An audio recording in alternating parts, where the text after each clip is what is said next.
ایمان پلورونکي 122مه برخه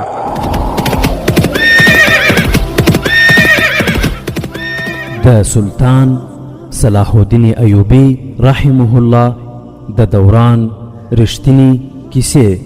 یو بل صلاح الدین پر دغه ځمکه را پیدا کړه، ته یو بل صلاح الدین پر دغه ځمکه را پیدا کړه. الحمد لله وكفى والصلاة والسلام على رسوله المصطفى اما بعد. ورونو په تیره برخه کې تاسو واوریدل چې عامر بن عثمان او شمس النساء خپل کې پاکه مینه سره لرله، خو شمس النساء ورته وویل چې باید راز وساتي او د یو مجاهد په صفات باندې په داخل کې نفوذي کار وکړي چې د سلطان صلاح الدین ایوبی ترڅنګ د الله د دین خدمت وکړو.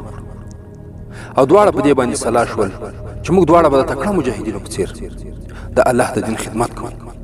او ورونو خو هلته بیا د انوشي په نوم باندې یو بل صلیبي د عامر بن عثمان په مخ کې خنډ و چې په تیره برخه کې تاسو واوریدل چې انوشي له عامر سره شپه تیره کړه او انوشي له هغه کوټې څخه ووته، خپل کوټې ته ولاړ او ویده شو. عامر هم له خوراک او څښاک څخه وروسته خپل دندې ته ولاړ. ورونو دا ورځ هم تیره سوه، بیا شپه راغله، انوشي د عامر کوټې ته ورغله. څرنګه چې هغه د ورځې خوب نه و کړی نو سترګې د خوب څخه ډکې وې، خو بیا هم د انوشي تر څنګ کېناست او په خوږو خوږو خبرو یې ورته وویل تاسې پوهېږئ چې زه مسلمان یم او مسلمان پرته له نکاح څخه د کومې نجلۍ سره یوازې ناسته پاسته نه کوي، خو د دې دې راته الله تعالی بښنه وکړي. نور ستاسې څخه هیله لرم د خپل نفساني خواهش د تسکین غوښتنه ردنې ونه کړئ او د هغه وخت انتظار وکړئ چې د دواړو نکاح وشي. انوشي وویل تاسې چې ما په هره لاره خپلوئ دا په ما باندې لویه پیرزوینه ده.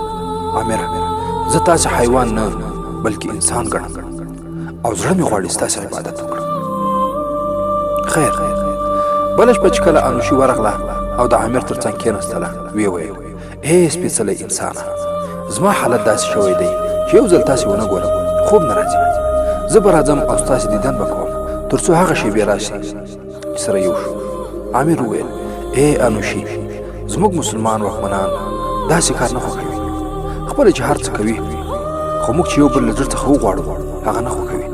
ښایي چې ستاسې حاکمان ښه وي، داسې نه شي کېدای چې دوی راشي او داسې مو ونیسي. خو ورونو انوشي ښکلې خو چالاکه او پونجلې وه، د کوچنیوالي څخه یې ښه روزنه شوې وه او د ډېرو کلاګانو دیوالونه یې راغورځولي وو.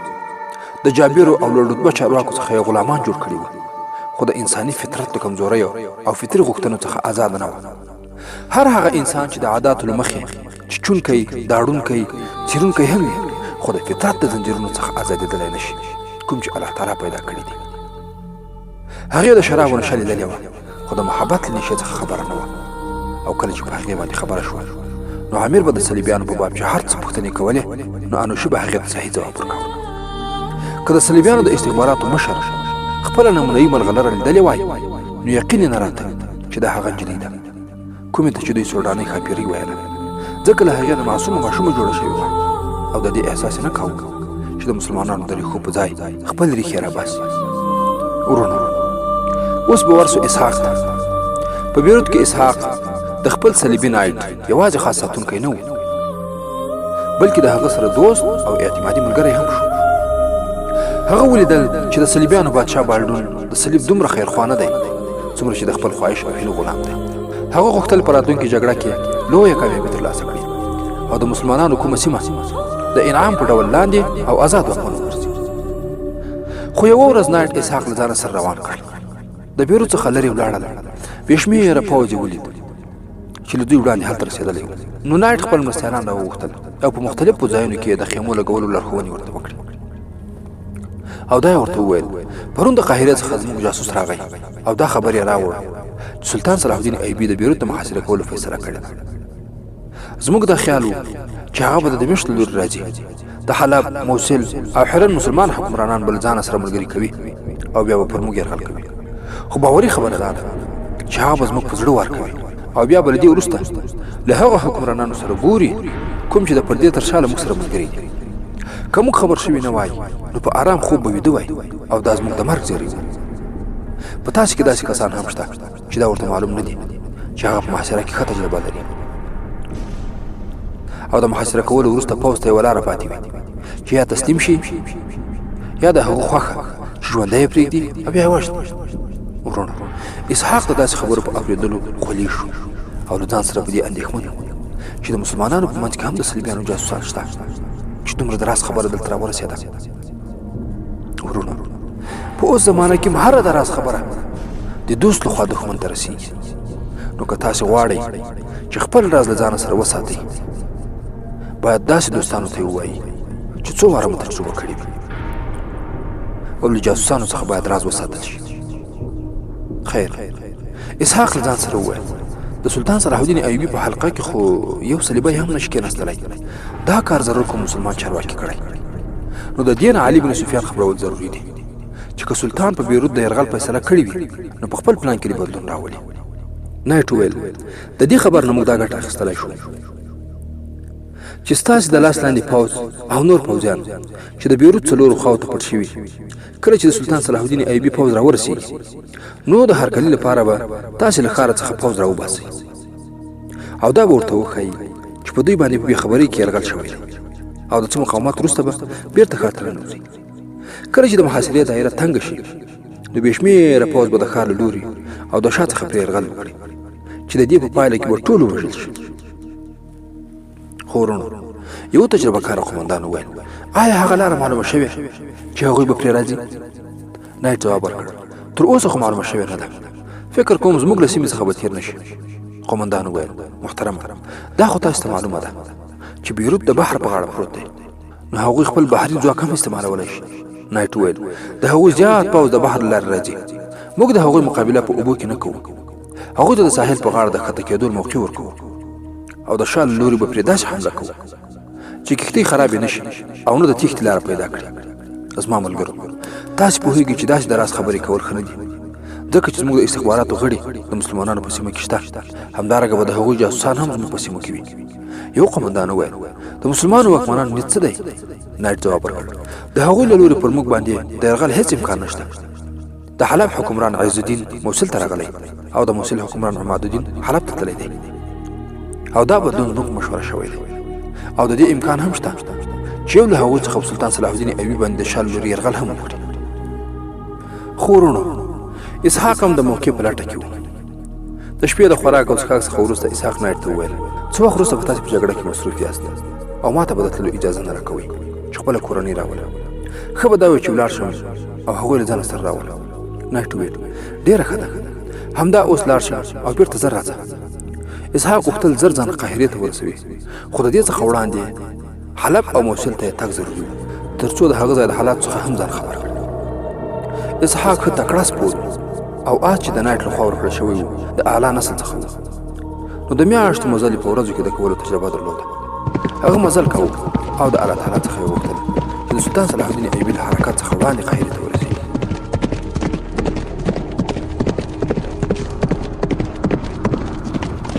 کله چې آس د منډې څخه پاتې شو نو بیا هم تم نه شو. ورو ورو یې سفر ته دوام ورکړ. په یو ځای کې تم شو آس ته یې اوبه ورکړې او خوراک ته یې پرېښود. بیا یې لمونځ وکړ. د لږ ساعت لپاره ویده شو. کله چې راویښ شو خوراک څښاک یې وکړ بیا یې په آس پښه واړوله او روان شو.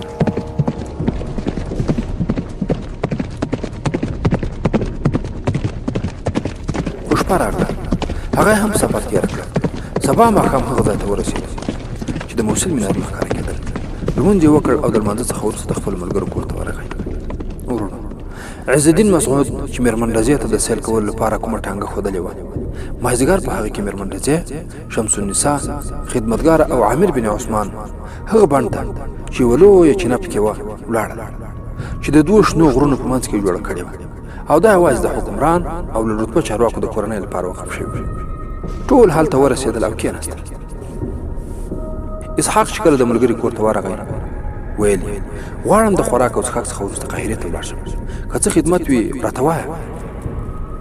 ملګري ورته وویل څرنګه چې زموږ سرپرستي اوس دلته میرمن رضیه کوي ښه دا ده چې تاسې له هغې سره وګورئ او هغه اوس په شاهي بڼ کې د سیل لپاره راوتلې ده. اسحاق وویل دا ډېره ښه موقع ده، زه کوښښ کوم له هغې سره وګورم. عامر بن عثمان د چینې په غاړه میرمن رضیه او شمس النساء ته وویل د انوشې د وینا له مخې زما یقین دی چې د صلیبیانو په خلاف جنګ کې به عز الدین او عماد الدین د سلطان سره هیڅ مرسته ونه کړي. اسحاق بڼ ته ورسېده او په خواږه اواز یې شعرونه ویل پیل کړل چې د مسلمانانو جاسوسانو ترمنځ د پېژندګلوۍ لپاره استعمالېدل. ورونو خدمتګاره د هرکلي لپاره مخ ته ورغله. اسحاق د السلام علیکم ورحمت الله وبرکاته ویل وروسته وویل خورې زه غواړم میرمن رضیه وګورم. هغې ته زما پیغام ورکړه چې ورور ستاسې لیدل غواړي. خدمتګار یې وویل وروره هغې تاسې په غیاب کې پېژندلي یاست، راځئ. کله چې دوی د چینې غاړې ته ورسېدل عامر، میرمن رضیه او شمس النساء په یو ځای کې ناست وو، خبرې اترې یې کولې. نو خدمتګار یې د سلام کولو وروسته وویل محترمې دا اسحاق دی. ټول د خپلو ځایونو څخه پاڅېدل او اسحاق ته یې د کېناستلو اشاره وکړه. اسحاق وویل زه د بیروت څخه ستاسې د لیدلو لپاره راغلم او قاهرې ته روان یم. میرمن رضیه وویل زما محترم ورور صلاح الدین ایوبي ته به وایه چې ما د شهید نورالدین زنګي مقام عز الدین ته ورکړ او په خپلو هیلو مې خاورې واړولې او فیصله مې وکړه چې عز الدین به په صحیح معنا د هغه ځای نیسي او ستاسې ملګری به خو له نکاح کولو وروسته زه په بند کې واچولم او د دمشق مسلمانان هم ستاسې په لور ګوري. د حلب او موصل پوره حالت دا دي، خو زه ستاسې څخه غواړم چې د بیروت په ځای موصل او حلب محاصره او دا ایمان پلورونکي حکمرانان د څوکۍ نه ښکته او د عبرت وړ سزا ورته ورکړي او داسې موږ خپلواکي واخلي. اسحاق د بڼ څخه بیرته د ملګري کور ته ولاړ. هلته یې خوراک او څښاک وکړ او د حلب په لور روان شو. ورونو حلب ته په رسېدو یې د هغه ځای له ملګرو سره هم خبرې اترې وکړې. بیا د قاهرې په لور د روانېدو تکل وکړ چې د دې سفر لپاره ورته یو غوره آس هم ورکړ شو. خو ورونو په هغه شپه چې اسحاق د سیل په بڼ کې د میرمن رضیه سره لیدل کتل وکړل، نو انوشي د طبیعت د خرابۍ په پلمه عز الدین او د هغه د ملګرو غونډې ته ورنغله. نو عز الدین د هغې پوښتنې ته ورغی. د هغې رنګ ژیړ شوی و. عز الدین خپل طبیب راوغوښت، د انوشي لاس یې ونیو، بیا په سر باندې لاس ورته کېښود او ویې ویل د بیدارۍ او شرابو اثر دی، زه درمل ورکوم، امید دی چې روغه به شي. ورونو د هغوی له تللو څخه یې وروسته د سینګار ښکلی بکس پرانیست او له هغې څخه یې یو کوټی راویست چې د غمي په ځای کې په هغه کې پوډر و. دې هم هغو پوډرو ته یو نظر وکتل، بیا په سراحي کې واچول، په خپله بستره کې د آرام لپاره وغځېدله. نیمه شپه یې خپله خدمتګاره چې په بله کوټه کې ویده وه راپاڅوله او ورته ویې ویل عامر بن عثمان پسې لاړه شه او له ځان سره یې راوړه. خدمتګار عامر ته ورغله او ورته ویې ویل د انوشي طبیعت ښه نه دی، طبیب راغلی و، څه درمل یې هم ورکړل او هغې زه ستاسې پسې راولېږلم. عامر بن عثمان راغی، تر څنګ یې کېناست. له پوښتنې وروسته انوشي ورته وویل نن ورځ په بڼ کې څوک وو؟ عامر بن عثمان وویل زه خو د میرمن رضیه او شمس النساء سره د عز الدین د لارښوونې سره سم د ساتونکي په توګه هلته وم. هلته چې څوک وو په هغې زما څه کار؟ انوشي د قهر په لهجه وویل ما خو د خپل زړه راز درکړه او د خپلې مینې څرګندونه مې در سره په اخلاص وکړه، خو تا زه هسې خوش نجلۍ وشمېرلم. نو آیا ته د دې ښکاره حقیقت څخه انکار کوې چې ستاسې میرمن رضیه، شمس النساء او خدمتګارې ترمنځ چې کوم ته ناست او څه مو وویل، ما په حجاب کې د ونې تر شا ستاسې ټولې خبرې اترې واورېدې؟ که هغه مسافر ستاسې ترمنځ نه وای نو ما به بل تصور کاوه. خو اوس عامر بن عثمان په خندا ځواب ورکړ زما د داسې خبرو سره څه تړاو نشته، یوازې د حکمرانانو د کړو وړو څخه خوند اخلم. انوشي وویل ته ښه پوهېږې چې زه څوک یم، زما په یوه اشاره د دې سیمې خلک د حرکت سره مخامخ کېدای شي. تا ما ته دوکه راکړه او ما ستاسې د مینې په نشه کې خپل مسؤلیتونه شاته واچول او تا خپل مسؤلیتونه ترسره کړل. بیا هم زما په زړه کې ستاسې سره مینه ده او د هغې ثبوت دا دی چې اوس ته ژوندی زما تر څنګ ناست یې او کوم راز چې ما درکړی هغه دې هغه انسان ته ورکړ او هغه له ځانه سره قاهرې ته یووړ. ما خو هغه په بڼ یا په لاره کې هم نیولی شو، خو ستاسې په خاطر مې دا ونه کړل. زه یو ښکلې دوکه یم، خو د دوکې ښکار شو، ته بریالی شوې، ته بریالی شوې. عامر بن عثمان وویل ما خپل مسؤلیت سرته ورساوه، ته ما بندي کولی او وژلی مې هم شي. د انوشي د سترګو څخه اوښکې روانې شوې او ویې ویل دا هېڅوک بندي کولی نه شي، زه دې ښکلې پنجرې نه ازادي غواړم. ته خو شراب نه څښې چې تاسې ته یې وړاندې کړم. انوشي پاڅېدله د هغه سراحي څخه چې وړاندې یې پکې پوډر اچولي وو، 2 جامونه ډک کړل، یو یې عامر ته ورکړ او بل یې په خپل لاس کې ونیو. بیا یې وویل ګرانه دا شراب نه دي بلکې زما د مینې او محبت جام دی چې خپلې شونډې ورسره ولګوم. تر اوسه خو دې ما ته اجازه رانه کړه چې خپلې شونډې ستا د شونډو سره ولګوم. عامر بن عثمان شربت څښل پیل کړل او انوشې هم. بیا هغې د عامر له لاسه جام واخیست، هېڅ ته یې ګزار کړ او د هغه په غاړه کې لاسونه واچول او ویې ویل اوس موږ آزاد یو، آزاد. عامر بن عثمان ویل زه دې د دروند خوب څخه راویښ کړم، اوس خوب راځي. انوشي وویل اوس به موږ په داسې خوب ویده شو چې پرته د الله تعالی څخه نور څوک موږ نسي راویښولی. ما په دې شربت کې هغه زهر اچولی کوم چې هغه نجونو ته ورکول کیږي چې بل هېواد ته ځي او د اړتیا په وخت کې استعمالوي. زه په دې نړۍ کې نور ژوند کول نه غواړم او تاسې هم ژوندی نشم پرېښودی چې بله نجلۍ ونه وایي چې له عامر سره مې مینه ده. ورونو پاک نفسه ستر مجاهد عامر بن عثمان په ځمکه راپرېوت او روح یې له بدن له قفس څخه آزاد شو.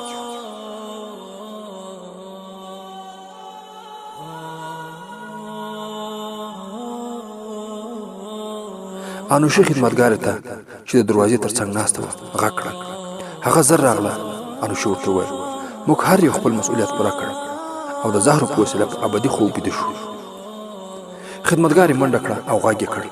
څو شېبې وروسته بې شمېره خلک د هغوی په شاوخوا کې ولاړ وو او هر یو به دا پوښتنه کوله چې دوی ولې زهر وخوړل، خو د هېڅ چا سره د دې ځواب نه و. ورونو اوس به ورسو سلطان صلاح الدین ایوبي ته. سلطان صلاح الدین ایوبي خپلو قومندانانو ته وویل تاسو ته معلومه ده چې پوځ ته تیاري حکم شوی او په داسې حالت کې په پوځ باندې شپې ورځې هسې تېرول مناسب نه دي او له دې پرته نه غواړو صلیبیانو ته تیاري موقع ورکړو. موږ چې کله جنګ کړی نو هغه مو په خپلو سیمو کې کړی او چې ماتې مو ورکړې هم ده نو په خپلو سیمو کې. له دې وروسته به زما هر ګام تعرضي وي. د صلیبیانو پوځ په بیروت کې دی او تر اوسه د هغه ځای څخه کوم خبر نه دی راغلی. که د بالډون پوځ نقل او حرکت کړی وي نو موږ ضرور خبرېدو. داسې فکر کوم چې بالډون او نور ملګري یې زموږ مسلمانان چارواکي د خپل ځانو د پلوي کولو لپاره تیاروي او یو ځل بیا هم خپل منځي جګړو کې مصرفوي. نو موږ به انشاء الله بیروت محاصره کوو او که الله تعالی راسره مرسته وکړه نو دا لوی ښار به تر ولکې لاندې راولو. ورونو یو مصري تاریخ لیکونکي محمد فرید ابو حدید لیکلي دي چې په دې غونډه کې حسام الدین لولو د بحري قواو لوی قومندان چې په خپل مسله کې ښه تکړه و ګډون درلود. څرنګه چې بیروت د مدیترانې په غاړه پروت و نو له دې امله سلطان صلاح الدین ایوبي د محاصرې لپاره د بحر له لارې د پوځ د لېږلو فیصله هم کړې وه.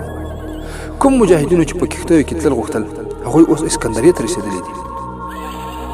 د هغوی له تګ څخه څو ورځې وروسته به موږ د وچې له لارې حرکت کوو او هلته په رسېدلو به یرغل کوو.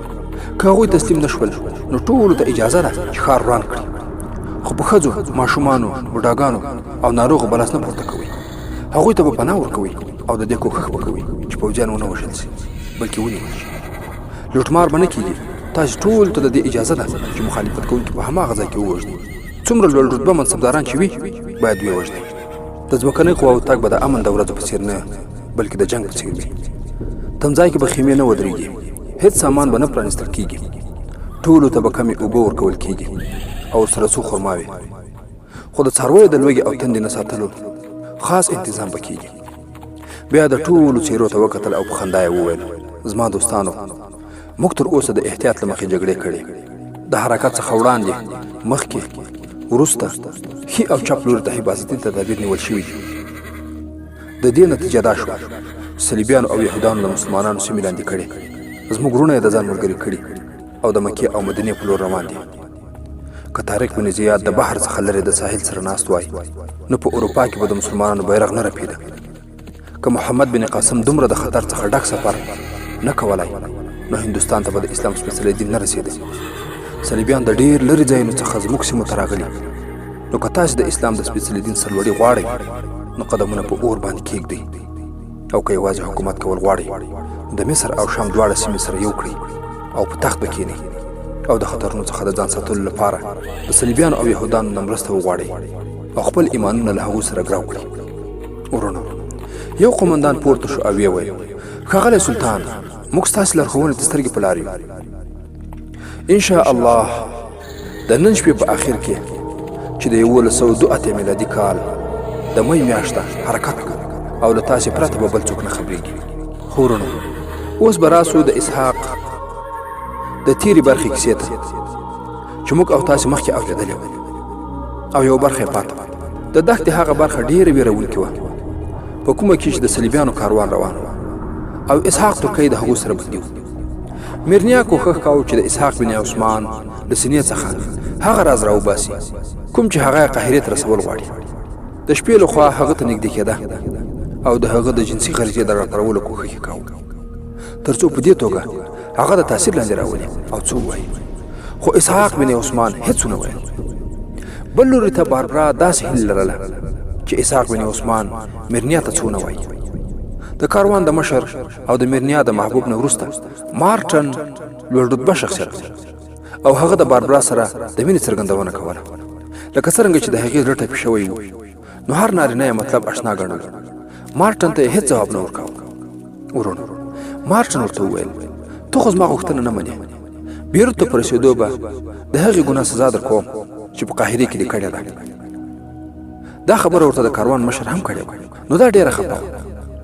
نو د باربرا وینه هغه وخت ګرمه شوه کوم وخت چې میرنیا هغې ته وویل ته د دې اهلیت نه لرې. ستا په سر کې ماغزه نشته. ولاړه شه یوازې د خلکو جنسي خواهش پوره کوه. او زما کمال دې ولیده چې په دښته کې مې هم یو مسلمان جاسوس ونیو او دا زما ښکار دی. په بیروت کې به زه د هغه په سر باندې انعام ترلاسه کوم. نو د هغه خواته نوره ور نشي. باربرا د مارټن څنګ ته ورغله او ویې ویل زه ستاسې هرې خبرې منلو ته تیاره یم خو په دې شرط چې زما سره مرسته وکړي تر څو د میرنیا او د هغه د مطلبي محبوب نه خپل انتقام واخلم. مارټن ورته وویل ډېره ښه ده. راتلونکې شپه د سفر له امله ټول ویده وو. مارټن خپل آس د اسحاق د خیمې په څنګ کې وتړ او ځینې هم ورسره په خوا کې کېښود. باربرا د اسحاق بن عثمان څنګ ته ورغله له خوب څخه یې راویښ کړ او ورته ویې ویل ورونو څه فکر کوئ چې باربرا به د اسحاق لپاره کوم پلان په کار باندې اچولی وي؟ آیا اسحاق به وکولی سي چې له بیروت څخه کوم رازونه په خپله سینه کې راوړي هغه سلطان صلاح الدین ایوبي ته ورسوي؟ او څه فکر کوئ چې آیا د سلطان صلاح الدین ایوبي د پلان خبر به تر صلیبیانو پورې ورسیږي؟ دې او د دې ته ورته پوښتنو ځواب به په راروانو برخو کې سره له جهادي تبصرو واورئ.